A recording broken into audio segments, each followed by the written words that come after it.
Well, good morning, evening, or afternoon. Depends on when you're watching this. I'm Barbara Britt, and I come to you from Fort Walton Beach, Florida. And today we're going to be talking about accepting accountability and responsibility. Last time we talked to you about self-accountability, what it actually was, and now we're going to talk to you about accepting it.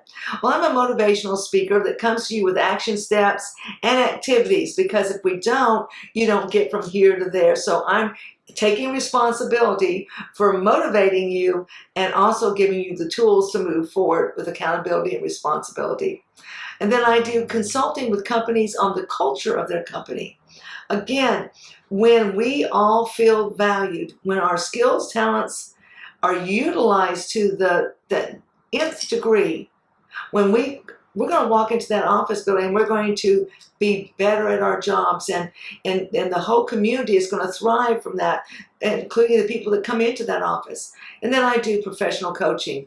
I love being able to walk beside my clients, helping them get their goals and their visions recognized, helping them to move from point A to B, again with action steps, activities, and I always hold myself and them accountable.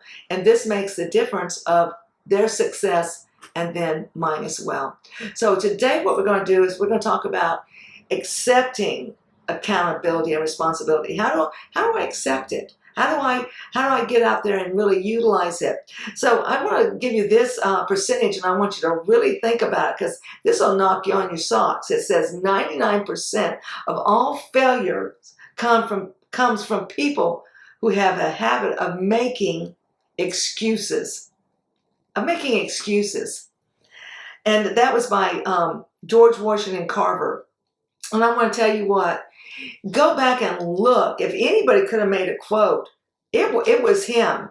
And you know, I just want to get you thought about looking him up as soon as you get off of this, because his story is so beautiful. You know, he was in this community, this farming community, and their land was played out and they weren't producing, and so, you know, the lifestyles of their families were going down, down, down. And so he said, well, if you'll grow peanuts, it will make the ground, your earth, stronger. It'll put more nutrients in it, and it's a good crop. Well, it was a good crop. But then after a while, they were producing too many peanuts. And they came, and it was almost a riot. And you did this, and you did this, and, you know, not taking any responsibility for anything, but just blaming him. And he went into his house, and he came out after weeks, months, and he had 109 ways you could use a peanut. Did you know back then you could even make cardboard out of a peanut? Some of the ingredients. So my thing is this: he could have come back and said, well, you know, you could have done this, farmers. You could have done this. You could have done that. You know, just last year you were praising me, and now you want to lynch me. But he didn't do that. He took responsibility and accountability for a problem that wasn't even his, and he made something out of it. So I want you to think about that. You know, it says 99% of all failures come from people who have a habit of making excuses. And once I've decided to make an excuse, whatever I was planning to do fails. It fails. It can never reach that height that it should have reached.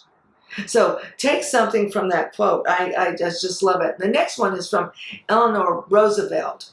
And it says, in the long run, we shape ourselves, our lives, and through that process, it never ends. That whole process of shaping ourselves and our lives never ends until the day we die. Well, John Maxwell, the first thing I ever learned when I went to see him, and he said, you know that some people die at 25, but they don't get buried to 65. That's what she's talking about. She's talking about, you know, that responsibility, that process stays with us all of our lives until we die. And the choices we make are ultimately our own responsibility. Now, you heard that. The choices we make are ultimately our own responsibility, because you are given dominion over your thoughts, your voice. You're given dominion over your choices. You make those choices. So we're going to learn today how to accept those choices and make those choices. And then remember, every action has a reaction. If I take a tennis ball and I drop it down, well, a lot of people will go, well, if I don't do anything, then there's no reaction. Yes, there is. If you don't do anything, then you start dying. You start going backwards. You know, it's hard to pay your mortgage if you don't do anything. It's hard if you don't do anything. You know, you're dying. You're going backwards. So it is an effect that you do have. It says when you hold yourself personally accountable, you take ownership of the situation. I love that. You take ownership of the situation. You know, I own that. I own that. And when I take ownership of something, I take more pride in it, and I want to be able to see it through. And I take ownership. It takes responsibility for what happens, good or bad. When I take ownership, it's good or bad. You know, if it comes out great, you know people, and I know you're not one of those, but I've been one of those before, to take ownership over something when it was great. And then when it fell through, instead of going, what can I do to make it better? Or what do I need to tweak? Or what, go to plan A, B, or C. I might let that ownership go. Well, I have to take ownership of the good and the bad.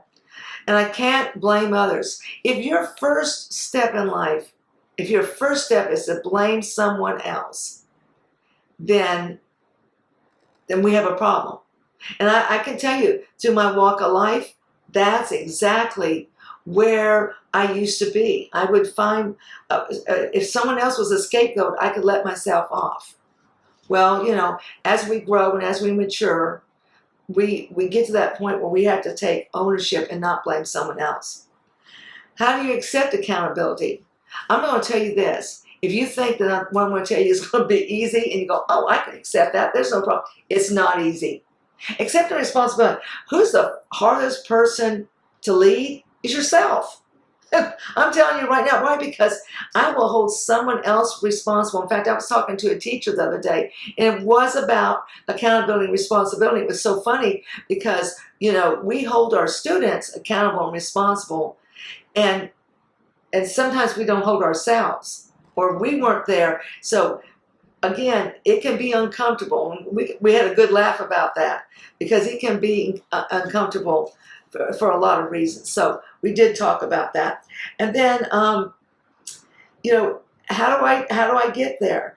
Well, let's think about an accountability ladder. How can I start building? So that's what's important. How am I going to build that ladder? How am I going to go up?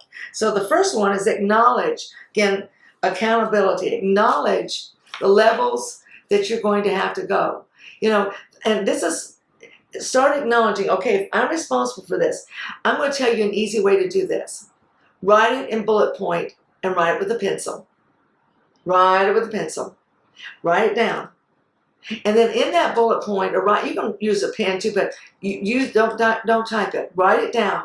If I do it in a pencil, I leave in between my bullet points, I leave about that much space because I'm going to write down the hierarchy that I've got to go, or the bullet points. I leave a space because I'm going to come back with like a red color or blue, a different color. And in between those lines, I'm going to talk about situations, my feelings or emotions that got in the way of holding myself accountable. I'm going to put that in there because first I'm going to write down the steps, and then I'm going to go back and say, okay, well, when I'm starting at the beginning, do that. I'm telling you, just keep a notebook, something you buy at the dollar store. You will work through that, and responsibility and holding yourself accountable is going to become much easier to do. Accept ownership is number 2. Well, just because I say, well, okay, guys, I was wrong. I'm sorry. I was wrong. That's not accepting ownership. That's not accepting ownership at all. When I accept ownership, I go up and say, I am sorry I did thus and so. I will fix it by this way. But just saying, oh yeah, I accept ownership for that. I'm sorry that that you got laid off after I had promised you we're going to do. No, accept the ownership. That means you accept your part in it and you fix it. That's accepting ownership. Apply solutions. Now I'm going to give you something. I want you to look up a word. I love it, but it's called quantum tunneling. And quantum tunneling is, if I have this wall here, and I have all these particles, they're all around us, okay? And those particles want to get past this wall. Well, they can't get past this wall. And so what scientists found out that they would later on see this particle that they thought was going to stay here would be over here. Well, how did it get over here? Did it go through the wall? No, it didn't go through the wall. What it did was actually go around over the top, below, quantum tunneling. And that's for us is step A, B, C, D. You know, that's how I like to look at it. So think about the things that you can do. So solutions. That, you know, there's not just one way to get around this wall. I don't have to go through it. I can go other ways. So make sure that you allow yourself to be able to do that. And the next thing is make it happen. That's not easy at first because it's easy to say, well, I tried. Another word to take out of your vocabulary, tried. As soon as you say, I tried, or I tried to do that, what's going to happen is you've just given yourself permission not to do anything. And another way of casting blame, I tried, but Susan just wouldn't let me do it. I mean, I wanted to, but, you know, I tried. So I want you to go back to do it. As Nike would say, just do it. You know, as they would get on that. So make it happen for you in that way. It says, holding yourself accountable, and this came from the first one I gave too, and I'm going to say it several times. Holding yourself accountable means viewing yourself as a victor, not a victim of circumstances. If I'm going to bullet and plan out, don't already bullet your demise. Don't put a I'll try scenario in there at all. Because when you do that, you're going to view yourself as a victim. And as soon as I view myself as a victim, I stop moving, which means I go backwards, which means I'm slowly dying, and I blame others. So, you know, let's think about what we can do to get from point A to point B and be able to do this. These are easy steps. None of these are too hard. You can do them. But what you have to do is you have to have a consciousness. You have to have an awareness about where you are at. And remember, when you first start looking at where you're at, it may not be pretty. It doesn't matter. It matters that you're growing. So be conscious about where you want your action steps to go. How are you going to react? You know, don't let others do what you must do for yourself. How many times have we done that?